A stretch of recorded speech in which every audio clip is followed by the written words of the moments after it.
ya Tuhanku, dengarlah seruku,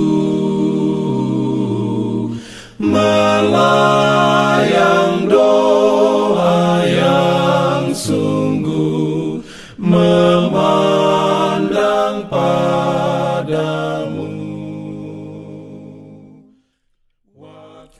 Shalom, selamat pagi. Berjumpa kembali dengan kami, Pioneer Sario Media Ministry, dalam program Renungan Pagi.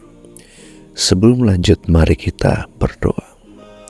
Bapa kami di surga, kami rindu mendengarkan suara Tuhan pagi ini melalui Renungan Pagi. Kiranya Engkau siapkan hati dan pikiran kami ya Tuhan. Dalam nama Yesus kami telah berdoa. Amin. Mari mendengarkan renungan harian untuk tubuh, pikiran, dan jiwa melalui buku Bugar Selamanya. Renungan harian 30 April 2025 dengan judul Faktor Iman. Ayat inti diambil dari Matius 9 ayat 22. Firman Tuhan berbunyi, "Teguhkanlah hatimu, imanmu telah menyelamatkan engkau." Beroleh rahmat-Nya, diberikannya perlindungan dalam pimpinannya. Urayanya sebagai berikut. Jika keanggotaan klub sehat dan diet terbaru Anda belum menghadiahi Anda dengan kehidupan bersemangat yang Anda cari, mungkin Anda membutuhkan pengecekan kehidupan rohani. Data ilmiah dengan luasnya menegaskan bahwa orang Kristen lebih sehat dibandingkan populasi umum, dan terdapat kaitan yang pasti antara iman rohani dan kesehatan jasmani. Ini disebut faktor iman.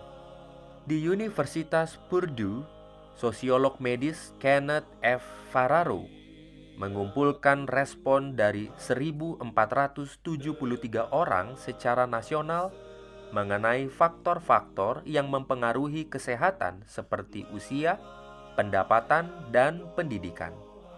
Mereka ditanya seberapa sering mereka berdoa, apakah mereka menganggap diri mereka kuat dalam iman, seberapa sering mereka menghadiri ibadah atau kebaktian gereja, dan apakah mereka membaca literatur keagamaan. Dari subjek penelitian menyatakan bahwa yang tidak menjalankan praktek-praktek di atas mengalami 2 kali lebih masalah-masalah kesehatan. 9% dari mereka yang termasuk dalam kategori tidak menjalankan kebiasaan tersebut melaporkan kesehatan yang buruk, dibandingkan dengan hanya 3% pada kategori yang menjalankan. Selain itu, ketika hanya 26% dari mereka yang tidak pernah menghadiri ibadah melaporkan kesehatan yang sangat baik, ada 36% dari yang hadir ibadah mingguan melaporkan kesehatan yang sangat baik.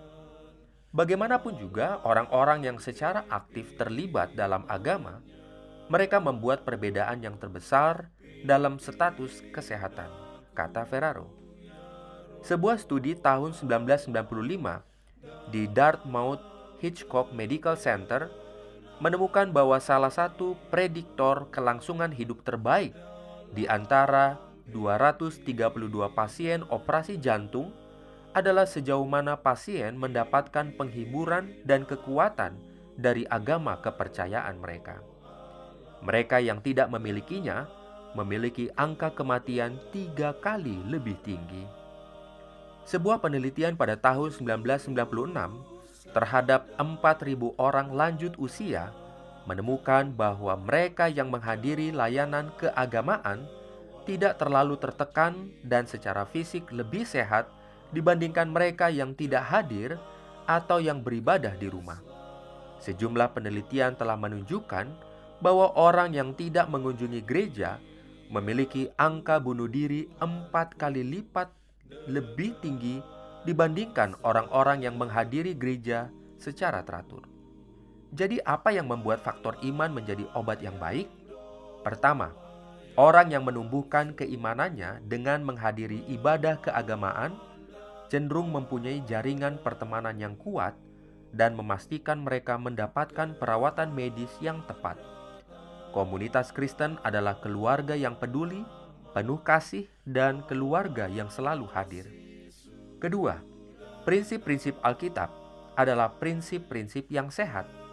Kita tidak hanya diberitahu apa saja yang boleh dimakan di dalam Imamat 11, namun kita diingatkan akan manfaat dari hal-hal seperti sikap positif. Hati yang gembira adalah obat yang manjur. Dan akhirnya, obat terbaik dari segalanya, Tuhan menjawab doa. Dengan terlibat dalam kelompok pertumbuhan rohani, Anda dapat meningkatkan sistem imun Anda. Diberikannya perlindungan dalam pimpinannya. Demikianlah renungan di pagi hari ini. Tuhan Yesus memberkati kita semua. Mari kita berdoa. Kami datang bersyukur kepada Tuhan, mengucap syukur atas berkat Tuhan di hari yang indah ini.